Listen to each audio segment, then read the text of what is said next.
5 pessoas morreram hoje em acidente de aviação em Inhambane. O Presidente da República inicia amanhã uma visita de 4 dias à Rússia. Junta Militar da Renamo indicou hoje o Major-General Mariano Nhongo como presidente do partido.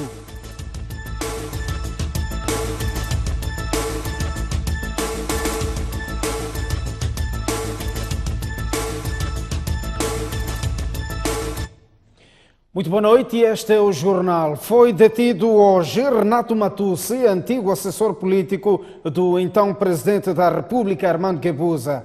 Matussi foi detido no âmbito do processo que investiga as dívidas ocultas.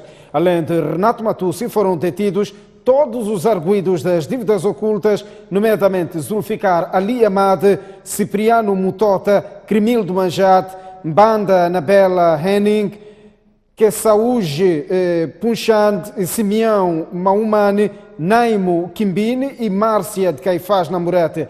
Este grupo junta-se aos outros 10 arguidos detidos no início do ano. As detenções ocorrem 10 dias depois de o Ministério Público ter submetido a acusação definitiva ao Tribunal Judicial da cidade de Maputo. Neste momento, aguarda-se pelo despacho da juíza da causa, Ivandra Wamusse, que vai anunciar quem vai a julgamento.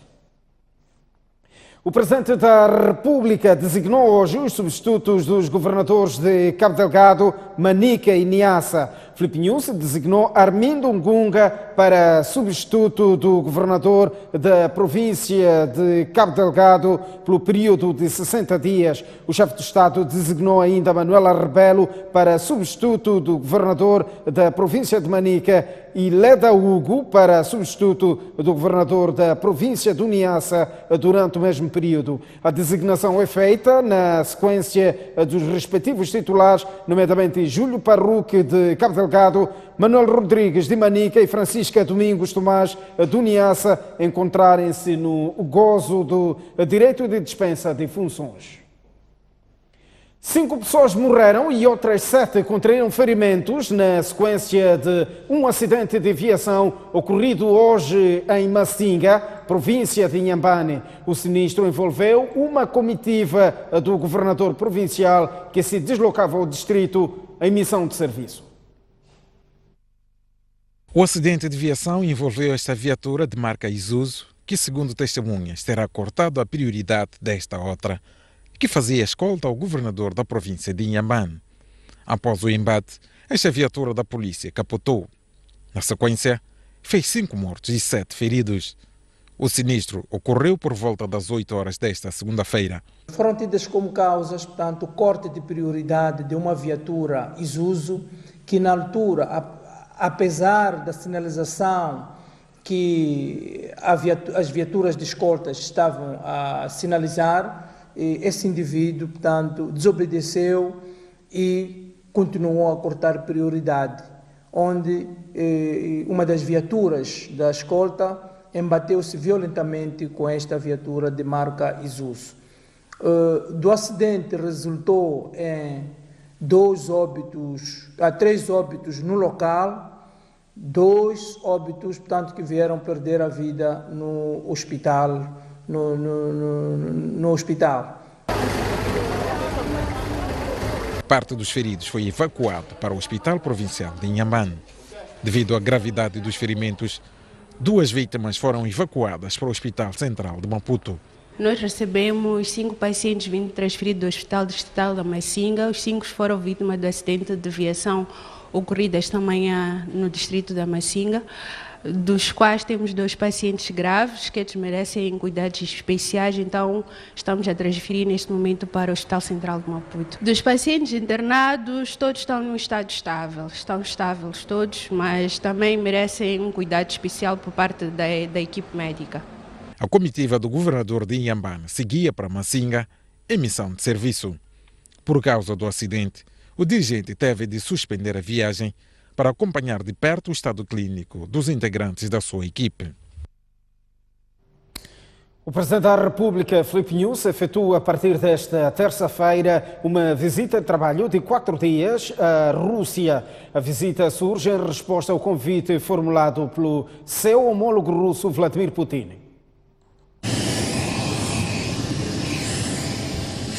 O presidente da República partiu na tarde desta segunda-feira com destino à Rússia, onde efetuou uma visita de Estado de 4 dias, inserida no âmbito do aprofundamento das relações de amizade e cooperação existente entre os dois povos.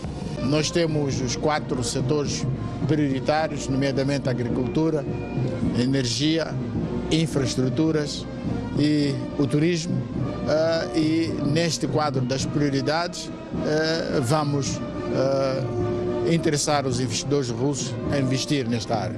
Há uma componente específica de hidrocarbonetos em que a Rússia, em parceria com outros investidores, tem interesse em se envolver no negócio de hidrocarbonetos, mais especificamente gás em Moçambique. Nesta visita, o Presidente da República se faz acompanhar pelos ministros dos Recursos Minerais e Energia, Max Tonela, da Defesa, Atanásio Ntomoki, e ainda pelas vice-ministras dos Negócios Estrangeiros e Cooperação, Maria Lucas, e da Ciência e Tecnologia, Ensino Superior e Técnico Profissional, Leda Hugo.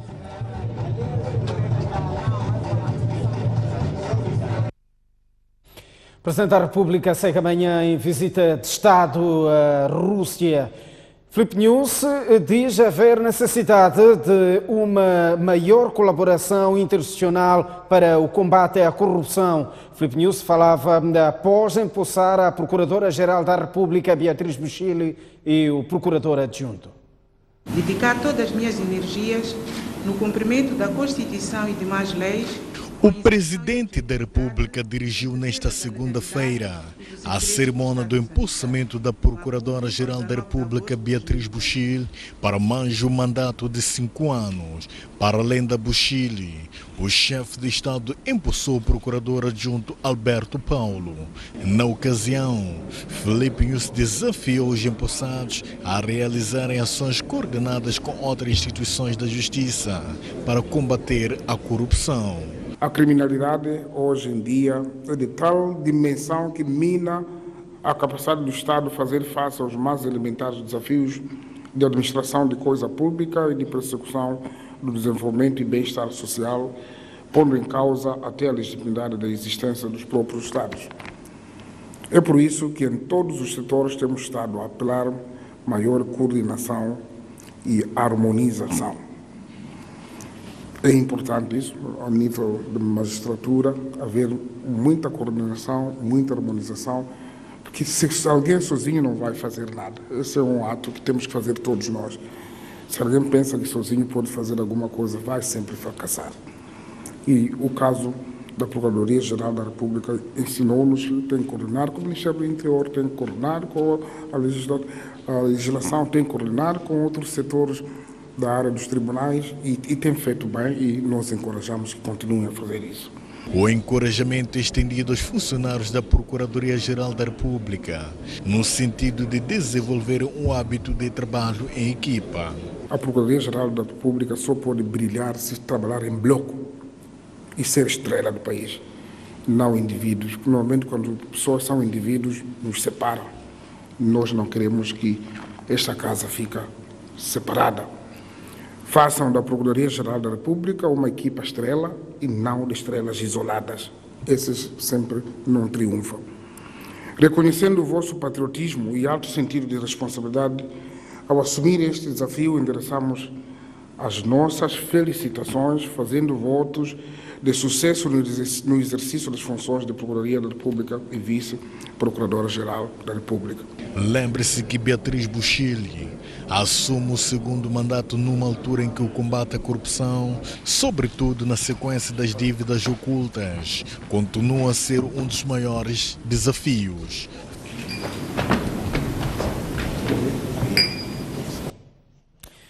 Beatriz Buchili assume o segundo mandato com o combate aos crimes organizados e transacionais como uma das principais apostas. Por outro lado, Buchili diz ser fundamental a aprovação da Lei de Recuperação de Ativos. Na sua primeira comunicação à imprensa, Beatriz Buchil reconheceu os desafios que a sua instituição tem nos próximos 5 anos, tendo em seguida afirmado que já existe um plano estratégico para fazer face à situação. A Procuradora-Geral da República diz ser fundamental a aprovação de uma legislação para a recuperação de ativos adquiridos ou resultantes de esquemas de corrupção. A lei da recuperação de ativos, esta é fundamental. Sem a lei da recuperação de ativos hoje, nós não podemos combater o crime organizado e transnacional. Porque tem que se mostrar é que o crime não compensa. E temos que ressarcir o Estado pelos danos causados. Então a nossa aposta é essa e esperamos que todos os atores da sociedade colaborem. E a sociedade em si, nas denúncias, participação, e que tem estado a contribuir muito. A maior parte dos crimes transnacionais e infrações financeiras, por exemplo, que nós temos, são denúncias da comunicação social, da sociedade, e isso tem nos apoiado nas investigações destes crimes.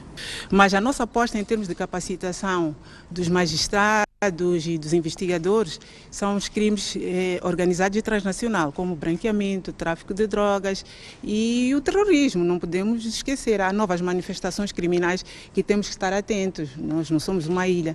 Então, esses é que são crimes prioritários para nós. Buchil diz ser urgente dotar o Serviço de Investigação Criminal de meios humanos e materiais para o sucesso das suas atividades. Os desafios do Ministério Público não são só do Ministério Público, são dos vários atores. Por exemplo, a implementação do CERNIC é fundamental. Não se pode combater o crime organizado e transnacional sem um serviço de investigação criminal cientificamente preparado. E aí tem a componente do governo, que tem um grande papel de dar meios humanos e materiais ao CERNIC, e tem o legislativo também, que tem que fazer leis mais arrojadas para a investigação. Eu entro satisfeita neste mandato, primeiro porque, pelo menos a nível da Assembleia, já foi aprovado o Código de Processo Penal, o Código Penal e o Código de Execução de Custas. Eles têm mecanismos mais arrojados para a investigação criminal e vai nos dar mais espaço para melhor investigarmos. De referir que a legislação sobre a recuperação de ativos é muito exigida pela Procuradoria-Geral da República e pelas organizações da sociedade civil. A Junta Militar da Renamo indicou hoje o Major-General Mariano Nhongo como presidente desta formação política. Nhongo garantiu que irá respeitar a trégua e exigiu o adiamento das eleições por forma a poder se preparar para participar nas eleições que se avizinham. Este é o presidente da Renamo eleito pela ala militar. Trata-se do já conhecido Major-General Mariano Nhongo. Nhongo foi apresentado à imprensa no princípio da tarde desta segunda-feira como líder da Renamo eleito por unanimidade pelos cerca de 200 membros que participaram na conferência extraordinária da Junta Militar deste partido, que decorreu no interior de Gorongosa desde o passado sábado e que tinha como principal objetivo eleger o presidente. No seu primeiro contacto com a imprensa, Nhongo garantiu que vai respeitar a trégua e exigiu o adiamento das eleições por forma a permitir a sua participação. Amigo, eu não vou te esconder. Eu sou presidente da Renamo, já estou tomando a posse. Não vou fazer brincadeira. Vou defender o partido de toda maneira. Quem vê força, também eu vou usar a força. Primeiro vou fazer sentada com o chefe da bancada, vou recolher os deputados, fazermos sentada, organizarmos. Isso será feito. A Junta Militar da Renamo reiterou que o processo de desmilitarização, desmobilização e reintegração em curso não tem nenhum efeito e que o importante para a Junta é manter a trégua e renegociar a desmilitarização. Se o governo não está a entender, nós vamos usar força. Ele é parar com isso. O presidente da Renamo está pronto para negociar com eles. Se não é presidente da Renamo, tiramos. Nhongo garantiu que a Junta Militar da Renamo já está a fazer esforço para contactar o governo, mas não indicou como. Antes de Mariano Nhongo ser apresentado como presidente da Junta Militar, o porta-voz da mesma, o brigadeiro João Machava, procedeu à leitura de várias decisões saídas da conferência. Contactar os governos de Portugal e Ruanda e a Cruz Vermelha com o pedido de negociarem uma livre conduta para o presidente interino ou seu emissário para poder comunicar e deslocar-se na procura de um entendimento genuíno nacional que refletem a vontade da Renamo. instruir a bancada da Renamo para votar contra a lei que procura impor o acordo de 6 de agosto. Nunca foi visto e autorizado pelo Conselho Nacional da Renamo.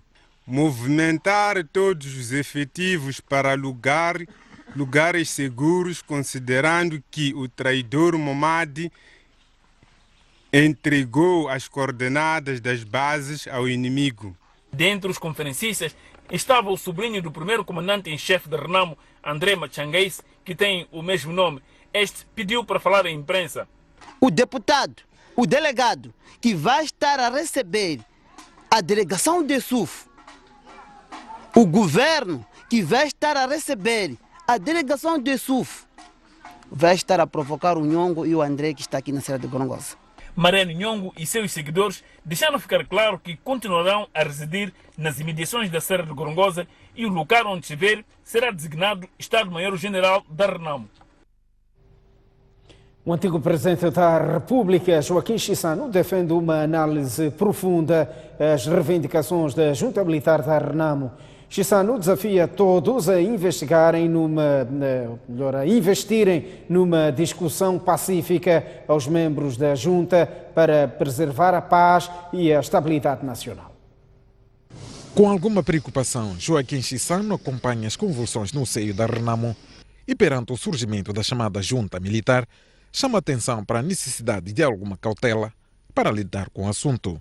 Se eu estivesse no poder, a primeira coisa que eu iria fazer era analisar a situação profundamente. Porque há vezes que a gente diz que o que parece é, mas há vezes que não é.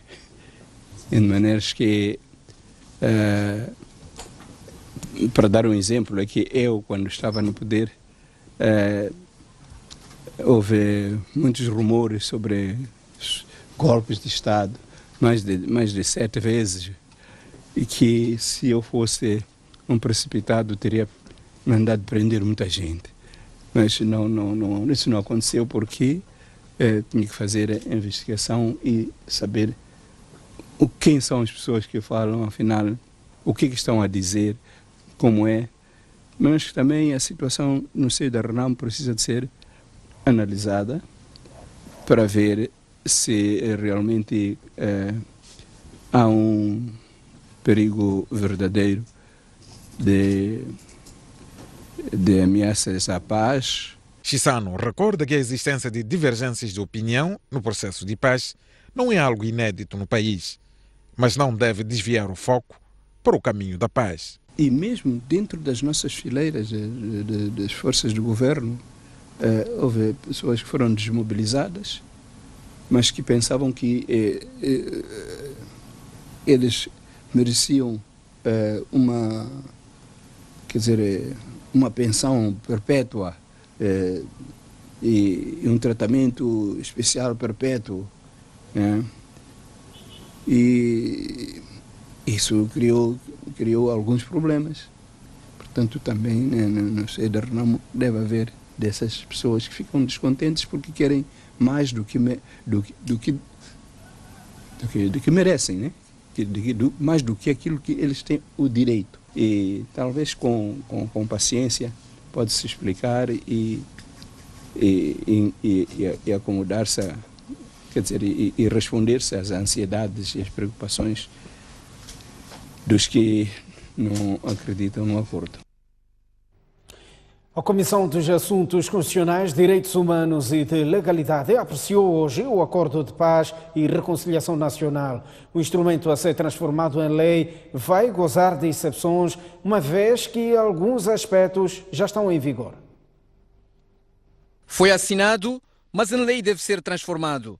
É por isso que antes da discussão em plenária na próxima quarta-feira, a primeira Comissão da Assembleia da República procedeu esta segunda-feira à sua apreciação. E fica o esclarecimento. Por que transformar o Acordo de Paz e Reconciliação Nacional em lei? Com a transformação do acordo em lei, uma lei aprovada pela Assembleia da República, primeiro o acordo transforma-se numa norma jurídica, ganhando as características típicas de uma norma jurídica, que são as características da sua generalidade, estadualidade, abstração, coercibilidade e imperatividade. Isto é, a lei passará a ser vinculativa para todos os cidadãos, para toda a sociedade e não apenas para os signatários do acordo. Com o Estatuto de Lei, um instrumento deverá ser publicado. Entretanto, há aspectos do acordo que já estão em vigor. Por isso, poderá gozar daquilo que em direito se chama de efeitos de retroatividade. Estes processos, estes atos, por exemplo, o DDR, que já está a acontecer, precisam de ter a necessária cobertura legal.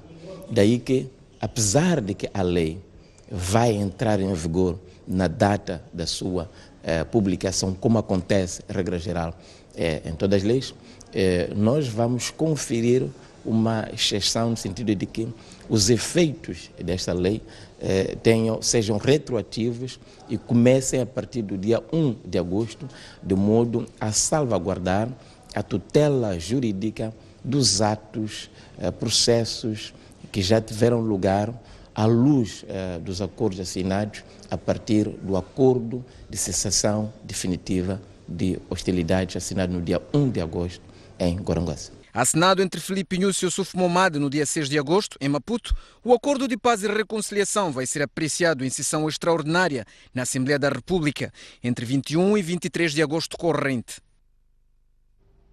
A Comissão Nacional de Eleições deliberou a favor dos 4 cabeças de lista do Partido Frelimo contestados pela Renamo, por entender que os mesmos são inelegíveis. Os vogais da CNE tiveram que recorrer à votação devido à falta de entendimento sobre o assunto da votação. 8 vogais votaram a favor da permanência dos 4 cabeças de lista, 7 votaram contra e 2 abstiveram-se. Foram necessárias mais de 40 horas para a aprovação das listas dos candidatos a membros das Assembleias Provinciais, devido a divergências na interpretação da Lei número 3/2019, de 31 de maio, no atinente à eleição dos cabeças de lista. Segundo o porta-voz da Comissão Nacional de Eleições, alguns vogais defendem que o cabeça de lista deve ser residente, inscrito nos cadernos eleitorais do círculo eleitoral onde concorre. Um entendimento refutado pelo grupo maioritário que, através da votação, viabilizou o processo. O fato é que este desentendimento surge na sequência da denúncia feita pela Renamo, segundo a qual os cabeças de lista das províncias de Maputo, Nampula, Niassa e Manique, que concorrem pela Frelimo, são inelegíveis, pelo fato de não terem sido recenseados nas províncias onde concorrem. Tivemos de nos debruçar sobre o conteúdo da norma ou das normas que versam sobre essa matéria, sobre o eleitor ativo e o eleitor passivo. Estamos a falar de quem elege e de quem tem que ser eleito. E, portanto, divergimos, tivemos uma interrupção de cerca de 40 horas para permitir consultas. Infelizmente, decorrido desse tempo todo, não foi possível encontrar-se um entendimento, as divergências persistiam e não houve outro recurso senão a votação. E, portanto, acabou a deliberação sendo aprovada por votação. E dessa votação, o que resultou exatamente? Resultou que a deliberação foi aprovada, como ela estava proposta. Portanto, os 4 candidatos, os 4 cabeças de lista continuam. Sobre os dados do recenseamento eleitoral na província de Gaza, Paulo Quinica diz que o Centro de Integridade Pública manifestou vontade de apoiar e financiar a auditoria. O processo está na mesa e poderá ser respondido brevemente. O assunto da província de Gaza já foi deliberado pelo Conselho Constitucional. Ultimamente há um pedido que está na mesa da Comissão Nacional de Eleições, do CIP, para se proceder à auditoria. Inclusive, oferece recursos para que se possa fazer essa auditoria e nós dizemos que é muito bom que o CIP se interesse pelos processos eleitorais e, independentemente da resposta que o CIP vier a obter, portanto, da análise que vai ser feita pela Comissão Nacional de Eleições, esses recursos são muito bem-vindos. De referir que a Lei 3/2019, de 31 de maio, que estabelece o quadro jurídico para a eleição dos membros da Assembleia Provincial e do Governador de Província, diz no seu número 2 do artigo 3 que o sufrágio universal é um direito dos cidadãos eleitores residentes na província, recenseados na respectiva circunscrição territorial. No artigo 164 da mesma lei, o legislador penaliza todo aquele que candidata-se dolosamente e diz: aquele que não tendo capacidade eleitoral passiva, dolosamente aceitar a sua candidatura, é punido com a pena de prisão de 6 meses a 2 anos e multa de 2 salários mínimos na função pública. Fim da citação. Na semana passada, o Presidente da República autorizou as dispensas temporárias dos governadores de Manica, Niassa e Cabo Delgado. Os 3 governadores ficam afastados dos gabinetes para se dedicarem à campanha eleitoral. Saímos a esta altura para uma curta pausa. Voltamos dentro de instantes com mais informação. Até já. Estamos de volta ao jornal. A equipa multissetorial que esteve a investigar o caso de desmaios de 85 trabalhadores da Darling afasta a teoria avançada pela empresa, segundo a qual as substâncias químicas que contaminaram os trabalhadores vêm de outra empresa. Como nós prometemos, reunimos a nossa equipa multissetorial. São dados preliminares avançados pela Inspeção do Trabalho na província de Maputo, depois do trabalho efetuado naquela fábrica que ciclicamente registra desmaios de trabalhadores. Uma avaliação natural, uma observação, ainda que não científica, põe abaixo esse tipo de teoria. Primeiro, porque as instalações de referência se encontram a uma distância bastante elevada, superior a mais de 1000 metros.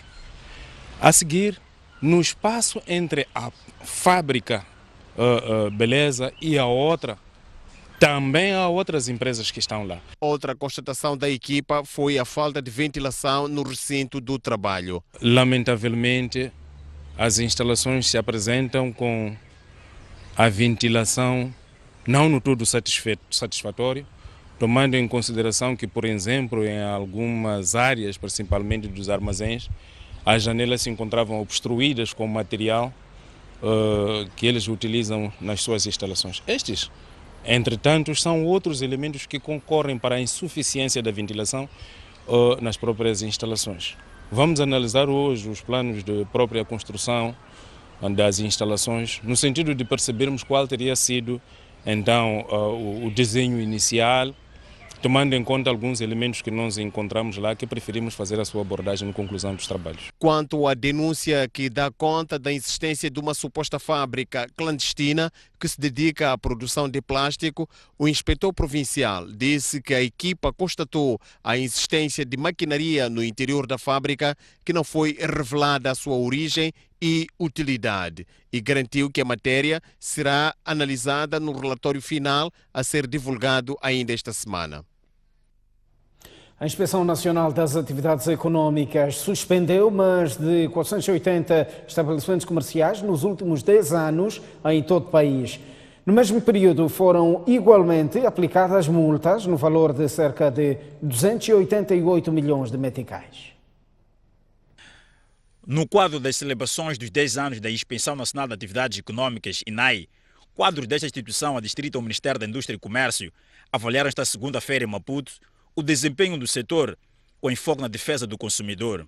O atropelo às normas tem sido o grande calcanhar daqueles no exercício da atividade econômica no país. Ao longo destes 10 anos, fiscalizamos cerca de 110 mil estabelecimentos, dos quais tínhamos programado 132.089.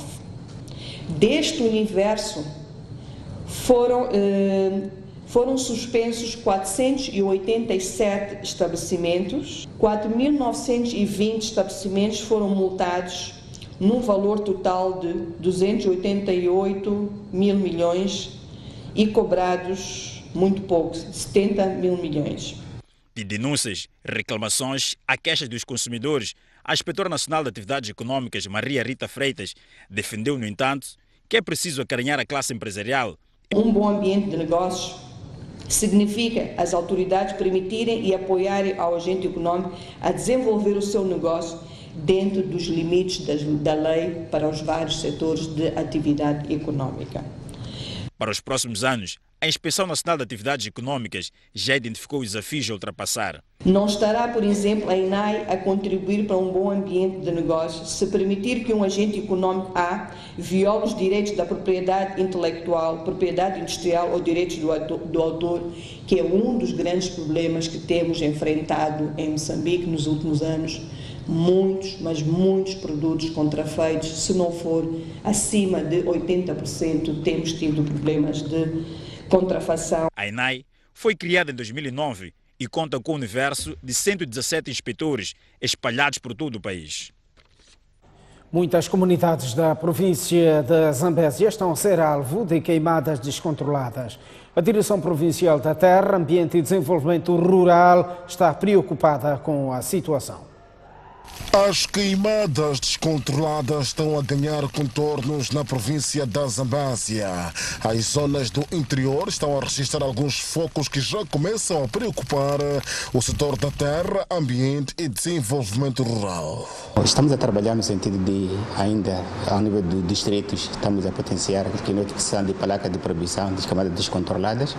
Está a um nível muito alto. O governo do distrito, ante os líderes comunitários, já tem conhecimento e toda a informação atinente a esse mal nós recebemos em via de fichas e registramos e fazemos registro. Aquilo que é preocupante, nós intervimos em ações concretas de irmos ao distrito, ao local e sensibilizamos e encontramos com líderes comunitários e criamos um mecanismo também de sensibilizar a própria comunidade na nossa presença, envolvendo os seus setores. As comunidades muitas vezes desenvolvem queimadas descontroladas para minimizar o esforço na lavoura, caça miúda e afugentar animais de pequeno porte. Também, aliado às queimadas descontroladas, nós temos nas escolas, criamos clubes do ambiente que fazem a réplica ao nível da comunidade e temos comitês de gestão de recursos naturais e trabalhando também com associações proambientais. Eles fazem aquilo que é a informação que flui no seio da comunidade. Então, a fiscalização parte da base, apesar do governo também dar o seu input. Os distritos da zona sul da província, nomeadamente Der e Morumbala, e a norte da província, Mucuba, Namarroi, Ili, Alto Moloque e Gilé, são os que apresentam maiores focos. Vamos olhar o mundo e começamos pelo vizinho Zimbábue, onde o governo mobilizou hoje a polícia e militares na cidade de Bulawayo para impedir manifestações antigovernamentais.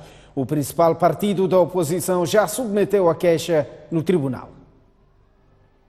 Pela primeira vez, o governo de Zimbábue proíbe os protestos antigovernamentais.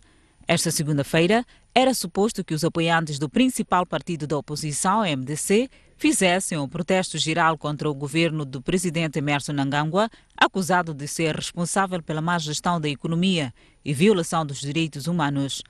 Mais uma vez, a polícia e os militares se fizeram em ruas de Bulawayo, região onde a oposição tem maior apoio. O MDC protesta contra a mobilização das forças militares e garantiu que já emitiu um pedido ao tribunal para invalidar o banimento das manifestações. Zimbábue tem sido um país assolado pela crise econômica, apagões e escassez de dólar, mesmo após a queda do ex-presidente Roberto Mugabe em 2017. O Irão avisa os Estados Unidos da América que da próxima vez que detiverem o seu navio petroleiro haverá consequências graves. O petroleiro iraniano, solto ontem, vai rumar para a Grécia. Foi este domingo libertado o petroleiro iraniano que havia sido detido no mar Gibraltar pelas autoridades britânicas, a mando dos Estados Unidos. Washington havia pedido que o petroleiro fosse detido, pois o governo iraniano é um financiador de terroristas. Entretanto, as autoridades de Gibraltar acabaram por suspender a medida, alegando fazer parte da União Europeia. O petroleiro iraniano já ruma em direção à Grécia, quando se esperava que fosse a Síria. Em reação a esta nova tensão, o governo de Teherão enviou uma mensagem aos Estados Unidos, dizendo que da próxima vez que houver detenção do seu petroleiro, haverá consequências nefastas. A diplomacia entre Irão e os Estados Unidos entrou em crise desde que Trump rasgou o Tratado de Acordo Nuclear de 2015 e impôs sanções no Irão, incluindo proibição de exportação do petróleo pelo mundo. 14 migrantes africanos morreram afogados na tentativa de chegar à Europa. O único sobrevivente da tragédia conta que foram vistos por alguns navios que os ignoraram quando pediram ajuda no alto mar. Uma aventura perigosa com um final trágico. Movidos pela esperança de chegar à Europa, 14 migrantes, incluindo uma mulher grávida, morreram afogados após 10 dias no mar Mediterrâneo. Apenas um migrante escapou à morte. Chamado Muhammad Oga, o migrante etíope contou a Reuters que ele e os seus companheiros estiveram 11 dias no mar e durante esse tempo a água, a comida e combustível começaram a escassear. Mas o acontecimento mais repudiante foi quando alguns navios passaram perto deles, tendo-os ignorado, mesmo gritando e gesticulando com as mãos. O sobrevivente garante que os navios viram a sua embarcação. Muhammad Oga chegou à praia de Malta, apoiado no cadáver que era do seu colega. Estamos à porta de mais um intervalo, mas antes o estado de tempo para as principais cidades moçambicanas. A capital do país, Maputo, irá registrar amanhã 27 graus de máxima e 17 de mínima, 25 graus de máxima para Xai-Xai e 18 de mínima. Inhambane, 25 de máxima e teremos uma mínima de 18.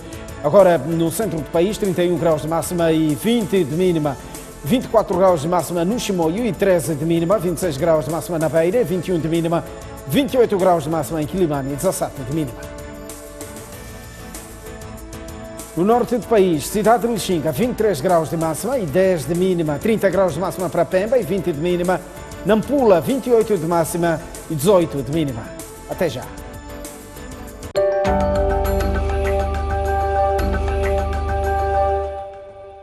Estamos de volta ao jornal, agora com um olhar ao desporto. Ferroviário da Beira, Politécnica é o jogo de destaque da primeira jornada da Liga Moçambicana de Basquetebol Mosal, segundo ditou o sorteio realizado esta tarde.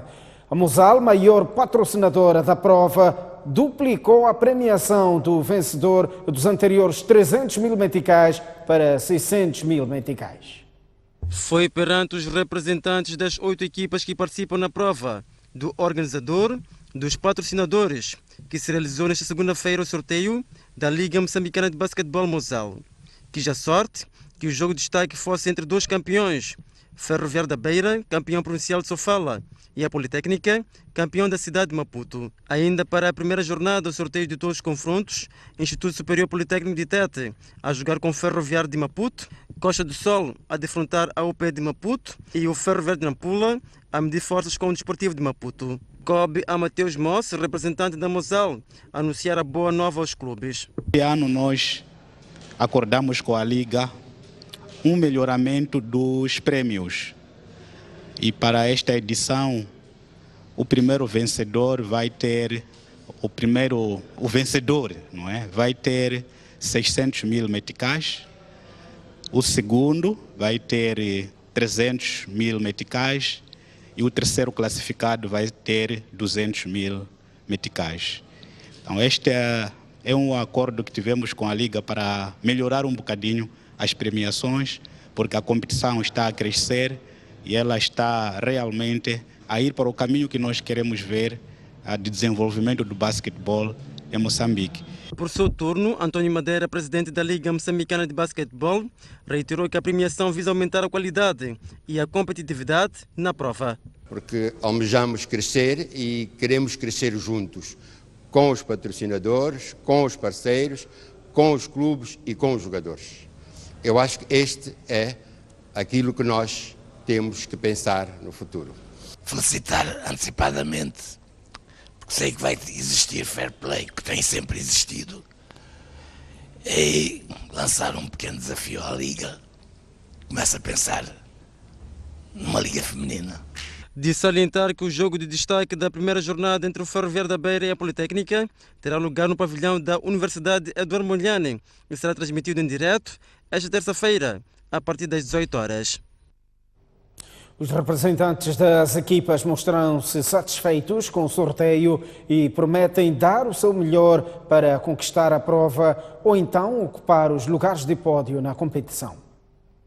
Não será fácil, mas quando se chega a este momento há que pensar em uma única palavra de ordem, que é trabalhar arduamente e dar o nosso contributo por aquilo que nós somos. Nós não somos favoritos, nunca fomos e não seremos.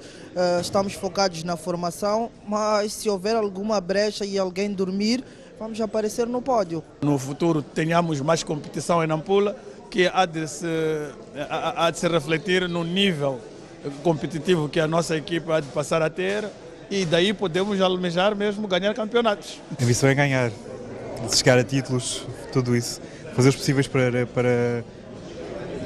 chegarmos o mais longe possível nesta liga. A expectativa nossa sendo a mesma, de manter mesmo no Nacional. Temos que, no mínimo, garantirmos o 5º lugar. Essa é a nossa expectativa. Preparados para o adversário que vier, tanto seria jogar com o Ferroviário da Beira ou com qualquer que fosse o adversário. O nosso objetivo é manter aquilo que é defender o título, manter aquilo que foi a nossa posição na época passada. Penso que pronto, é o que calhou e estamos preparados para jogar com todos, né? Este foi o que calhou, é sorteio, como se diz, e foi sorteado este adversário. Pronto, estamos prontos para este. Ambições nesta edição? Sim, como sempre e como todos que estão na prova é ganhar, é evidente. Moçambique terminou em 4º lugar no Afrobasket 2019, após perder com o Mali por 66-54 no jogo de atribuição do 3º lugar. Tamara Seda foi melhor ressaltadora e Leia Dong indicada para o 5 ideal da prova. A história repete-se. Tal como em 2017, Moçambique perdeu com o Mali no jogo de atribuição do 3º lugar do Afrobasket. Uma abordagem inicial do jogo das moçambicanas, com o Mali a controlar o primeiro quarto com um parcial de 19-8.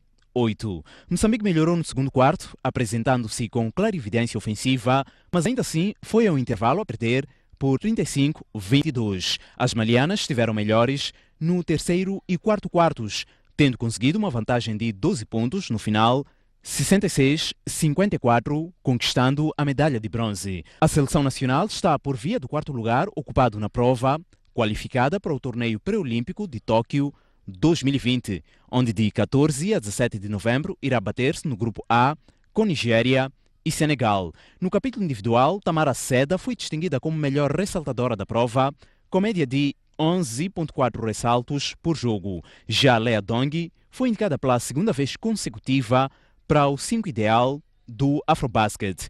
Entretanto, a Nigéria revalidou o título de campeã africana de basquetebol sénior feminina ao vencer na final o Senegal por 5 pontos, 60-55. O jornal fica por aqui. Veja uma das melhores atuações da sexta gala do Moz Kids Talents com a atuação de Bruna Sofia, concorrente para a categoria de canto. Boa noite.